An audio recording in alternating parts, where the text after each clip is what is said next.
What's crack-a-lackin', my magical little deuterinos? Welcome back to Storytime with your favorite Reddit fairy. My name is Lorna, and today we're getting into some r/ChoosingBeggars. But that's not all. I'm also gonna get into a couple stories from r/MALICIOUSCOMPLIANCE. I hope you all had a fabulous weekend. And without further ado, don't forget to smash that subscribe button, and let's get right into it. Rich guy says he might die if we don't do his landscaping for cheap. My story is already on r/entitled people, posted by user GI_GING. So here's some background information that is important to the story. My cousin, who's a 15-year-old male, and I, who's a 21-year-old male, run a small local landscaping LLC that mostly works in the neighborhood where we live. This is not my actual job, but it's a good way for both of us to earn a bit of extra money. We mostly cut grass, but landscaping opportunities come up every once in a while, and I'm happy to take them.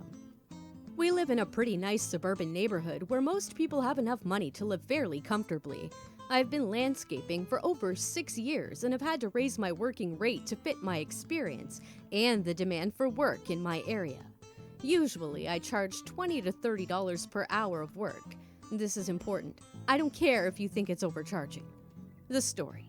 This guy, let's call him Bob, mid-50s male, lives a few doors down from a family that my LLC works with on a regular basis. He lives in a very nice house and owns a sizable truck.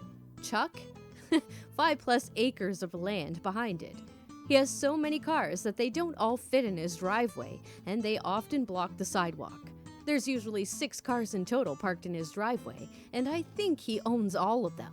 2 of the cars are Cadillacs. He always watches us work from his yard or his window. It's kinda creepy, but I don't really do anything about it because it's within his rights, and I just want to finish the job as quickly as possible. The only time I've talked with Bob over the last few years was when he was trying to tell me how to do my job. He has literally walked over and told my cousin and I that we need to do this or that to our client's yard. One time, he even asked me to take 5 minutes of my own time to mow his side of the yard for free because he forgot to do it and didn't want to get his mower back out. I did it as a gesture of kindness in hopes he would stop bothering us. It didn't stop him. He continued to bother us for the next few years, up until today. So today, we were parked outside a client's house unloading equipment from the truck, and Bob pulls up in his Lexus. "Hey, would you guys be able to do work for me if I filled my truck up with mulch for 1 or 2 hours? And how much do you charge?" said Bob. "Yeah, I charge $25 per man-hour," I replied. "What?" Bob said with a confused expression on his face. "He means it's $50 per hour for both of us to work," my cousin replied. "What? There's no way you're making that much. Maybe on lawn mowing, but definitely not the landscaping," Bob replied in a mildly irritated tone. "Yes, I do make that much, Bob. In fact, after I'm done mowing this lawn, I'm about to go over and mulch a guy's beds at that rate. If you don't like my rate, I'm sure there are other boys in the neighborhood that would do it for cheaper," I said in a neutral tone. At this point, I really just wanted him to leave because I had a job to do, and he clearly wasn't interested in paying what I charge.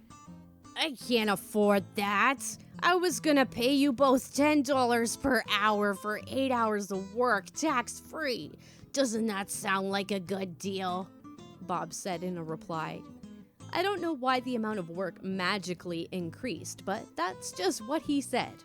Also, we do pay taxes on our work, we just have to disclose how much our business makes to the IRS separately, so our clients and prospective clients don't necessarily know that we do that in our own time. Again, you don't have to hire me. I'm sure there are other neighborhood boys that would do the job for you for cheaper, I said. At this point, the situation was just awkward for my cousin and I, so we were just trying to be polite and get him to leave. "Well, if I have to do it myself, I might keel over and die, and you wouldn't want that, would you?" Bob queried. I can't believe it either, but he actually said this. I stood there stunned for a second, but then I said again, "I'm not trying to bust you up financially. but you know you can get other people to work for you, right? He once again ignored my point and started rambling about how his wife, daughter, and son started the mulching and were having trouble doing it on their own, and commented on how wealthy the people must be that are hiring us. Most of my clients are a lot less well off than him from what I can tell. Yada yada yada. Trying to end the conversation, I say, "Well, Bob, if you change your mind, do you have my contact info?" "No," he replied, "but I know where you live." Then, he kinda just drove away somewhat abruptly. Now, I'm not really sure if that comment was passive-aggressive or not, because he actually does know where I live. We live in the same neighborhood. But I definitely didn't care, even if it was a threat. My cousin and I are trained fighters. I do MMA and was a high school wrestler, and he wrestles in high school. And although I suspect he is a gun owner, I highly doubt he was implying he wanted to make the neighborhood a war zone, especially against a current member of the military. In addition to that, Bob is not in great shape. An example, his comment about kneeling over and dying despite being in his late 50s at most. So obviously, based on the information that I have, I can speculate that Bob probably has enough money to pay my rate and either thinks that I'm stupid enough to think that he's poor, or he lives in a delusion thinking that $10 an hour is a lot of money for experienced landscapers to spend hours to do his mulching. I would also like to say that I didn't bring up anything to refute his claim about being poor, or say something rude to him, because it would be negative PR for my business. My cousin helped where he could, but he's not much of a talker when it comes to these situations. Edit. I changed names and a few minor details to make sure this wasn't tracked back to me. That's, I'm just gonna go ahead and say it, but it seemed like a much longer story than it really needed to be. But, yeah, that's, especially if, like, they always want to skate around the fact that they could go ask somebody else to do it for cheaper. Like, these type of people, they just want to take advantage of people, and that's just like their main goal in life, I think. It's I would hate to have a neighbor like this. I've said it before in my videos, I'll say it again. I'm so super thankful for my neighbors. They're the coolest neighbors I've ever had, hands down. Alright, my dudes, I'm going to get into the next story, but before I do, don't forget to smash that like button, subscribe, and turn on all notifications for future videos, just like this one.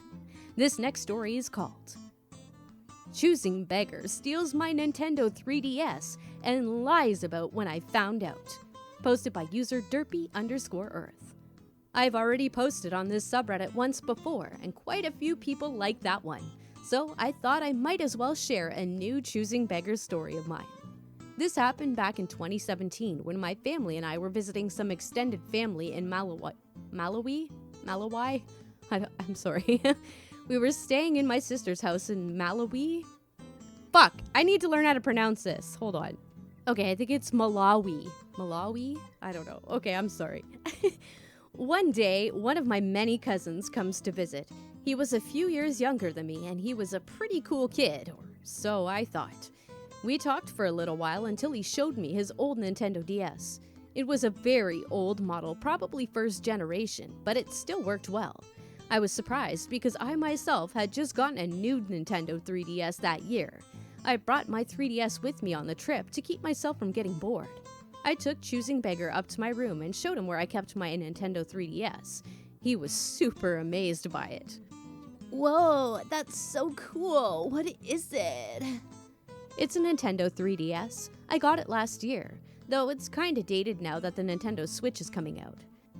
I swear you could see the little cartoon light bulb come above Choosing Beggar's head as soon as I said the word Nintendo Switch. Hey, do you want to switch Nintendos?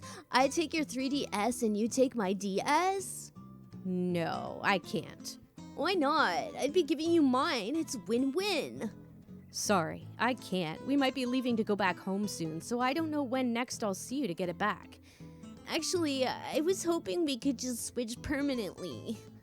No, I can't do that. Come on, man. Don't be greedy. I'd be giving you my Nintendo DS. It's not like you aren't getting anything. It's still no. Why don't we just forget about this DS thing and play outside? Fine. I left my room to go outside, but Choosing Beggar stayed in there for quite a while. I didn't think much of it at the time, but Choosing Beggar was actually taking my Nintendo 3DS from where I kept it and filled in the pouch where I kept it with cardboard and toilet paper so I wouldn't notice it was gone. A week after the incident, me and a family arrived back in South Africa. When I unpacked my things, I noticed my 3DS was gone. I panicked, thinking I had forgotten it on the trip. I told my parents I lost it, and they called all of our relatives in Malawi? Fuck! Damn it! Asking if they found it. Eventually, they called Choosing Beggar's father, and he told us that his son had my Nintendo 3DS and that we apparently did a Nintendo Switch. Choosing Beggar took my Nintendo 3DS, and when we found out, he lied about it. When my parents told him that his son stole it from me, he was furious at his son for not only lying, but stealing too. Eventually, my sister had to drive 2 days from Malawi. I want to say this word so bad, but I'm having Malawi. Fuck. Okay, you guys know what I'm trying to say. To South Africa to give it back. When I did get it back, it had a cracked screen and a missing stylus, not to mention it was dirty and covered with car stickers that took forever to get off. Eventually, we did get it fixed, and I never spoke to Choosing Beggar again. Oh my god, epic fail, Lorna. Jesus Christ. I even watched a video telling me how to pronounce, and I forgot it that quick. I'm sorry. I'm so sorry. Anybody who's from there, please don't be mad at me. But, yeah, seriously, why would... They're kids, clearly, but, like, holy shit, man. Like, you gotta wonder what's going on in that family in their raising tactics if their kid is stealing from family like that. That's pretty messed up. But at least they called him on it, I guess. He got it back, but still, what a little shithead. Oh, no. The last r/Choosing Beggars story is called Selling Beggar, posted by user Rhesus is my co-pilot. Offering via text, since this took place over eBay and screenshots would be cumbersome. Yesterday, I bought a Nintendo Switch with the game included for seller's full asking price at 11:24 p.m. Here's how that unfolded. 11:26 p.m., the seller messages me. So, you wanted the Switch. Are you going to pay for it? I thought I'd already done so, as I authorized the PayPal transaction. Let me see what went wrong. I'm definitely paying. 11:30. Okay. It's sent. Says it's unclaimed. See attached screenshot. 11:35. I'm trying to figure it out. Most likely just because it's almost midnight on a Sunday. I'd expect it to finish going through by morning. eBay says payment pending. If you don't have it by tomorrow, please let me know. 11:39. Absolutely. I'll get with you in the morning. I'll contact you. 12:04. The seller contacts me again. Yeah, it's saying my funds won't be available until July 5th. I can't wait that long. I don't know why eBay has a hold on it. Maybe just because I started, but my daughter needs surgery and can't wait that long. Can you pay through Facebook? Oh, I thought you were saying my payment hadn't sent. You mean PayPal put a hold on it? Yeah, they don't usually release funds to new sellers until the shipment is delivered. 12:07, the seller contacts me again. My wife just packed up and is going to put it in box to ship now. I'm really hoping they release this payment.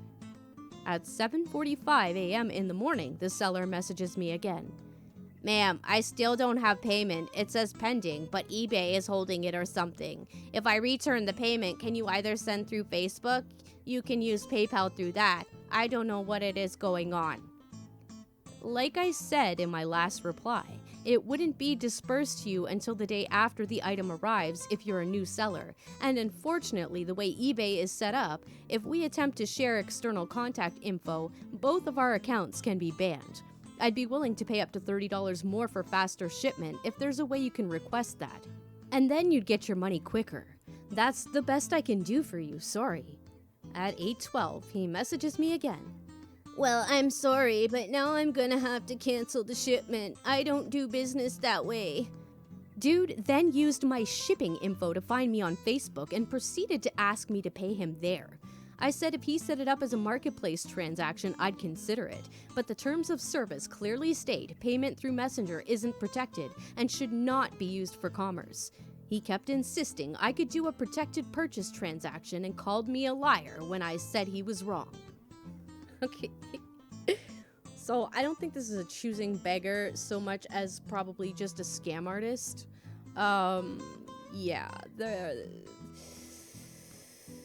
Yeah, this is why I don't buy from new sellers. I have to buy from somebody who's had quite a few sales already before I make a purchase from an individual seller like that. This has shady written all the fuck over it.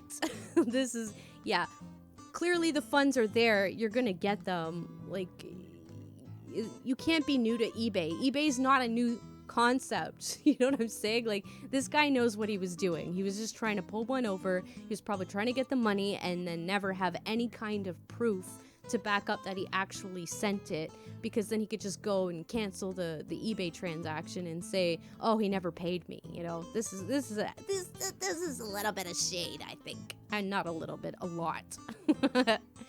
All right, my dudes, that's all I got for r/ChoosingBeggars. We're gonna get into 2 stories from r/MALICIOUSCOMPLIANCE. I haven't got into this subreddit in a while, and I've been kind of missing it.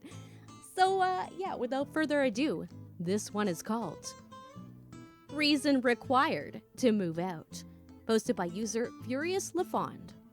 Hello. This happened a long time ago. I was young and had just come back from traveling in Europe. I wound up renting an apartment that I was not happy with, but it was in my hometown and was affordable. I was hoping to move out and was able to do so once a better opportunity came along. The apartment was generally depressing, so I was looking forward to moving out. I talked to the landlord and building manager about moving out and to see if I could move out mid-month to save on some rent. They said that that was not possible and I would have to wait until the end of the month to move out. Fine, not a big problem.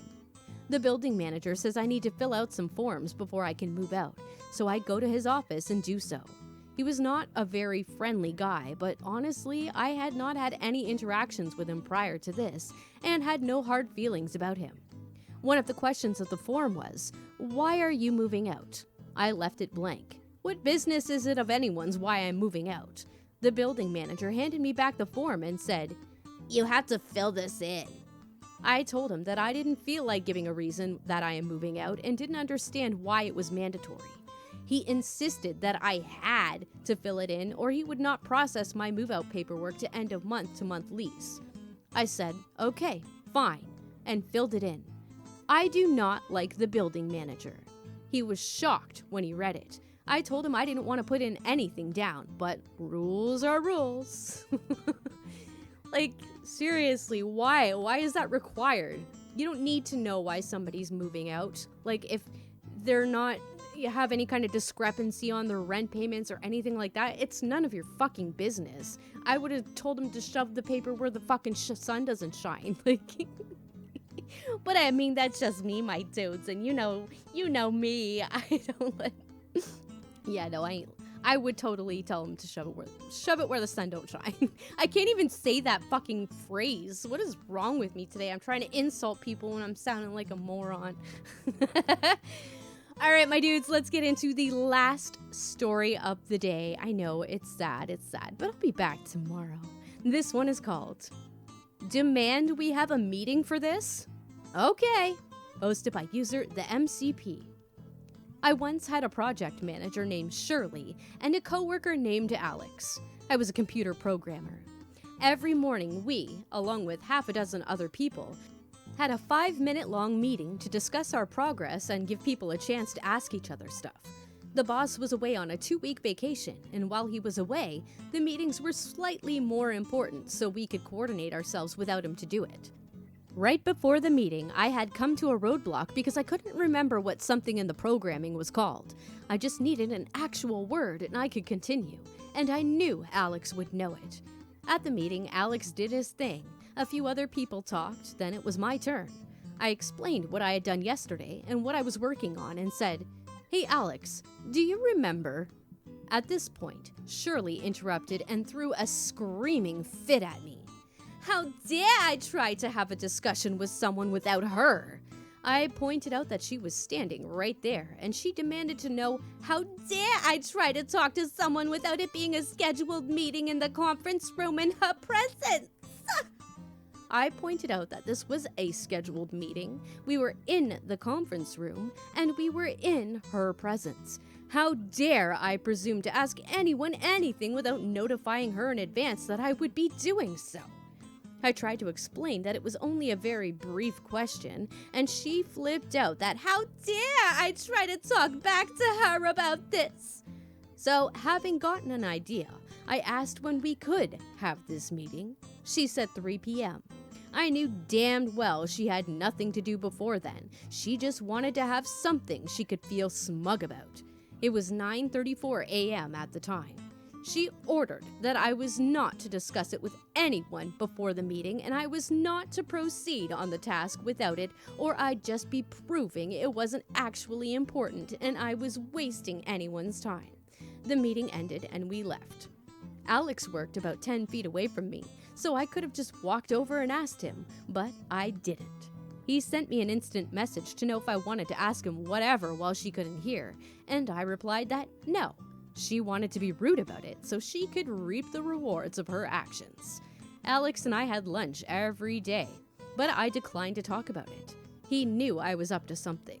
At 3 p.m., he and I went into the conference room. 10 minutes later, she swanned in, closed the door, sat down, opened her notebook, uncapped her pen, wrote down the date and time and who was there, and told me I was now authorized to proceed. Hey Alex, do you remember last week when we did this task, used a thingy that did thing? What was it called? He told me. Great, thanks. And he and I both turned to leave. It had taken all of about 20 seconds. Shirley flew into a rage. I was deliberately making a mockery of her by scheduling a meeting for something that would take 20 seconds. As I left the room, I said, Shirley, I warned you that this was a 1-minute exchange, but you insisted on a meeting.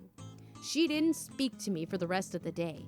I made sure my timesheet reflected that I spent 9:35 to 3 p.m. doing nothing/waiting for Shirley. A day or two later, she flew into a rage at me again, and the entire staff was so enraged, they told me they were quitting and asked me to join them. I asked them to wait a couple of days, called my boss and told him, and on the next business day, I found he had returned early from his vacation and fired her. Bye, Karen. Oh my god, that's good. Like, that's way better than everybody leaving, because if that's the only thing that's bad about the job is her, then that's the only thing that should be changing, in my opinion. So it's great that this boss actually did something about it. It sucks that he had to shorten his vacation, but you gotta take care of business. If your employees aren't happy, your business is not gonna be doing well. It's just gonna leave it at that.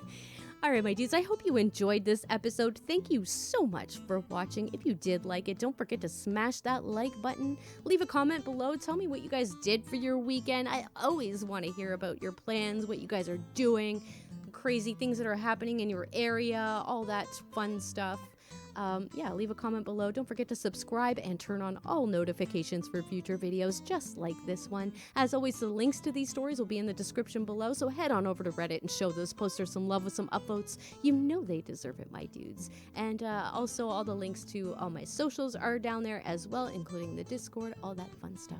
My dudes, you have a great, fan-fucking-tabulous day, and I will see you in tomorrow's episode. Peace out, my dudes.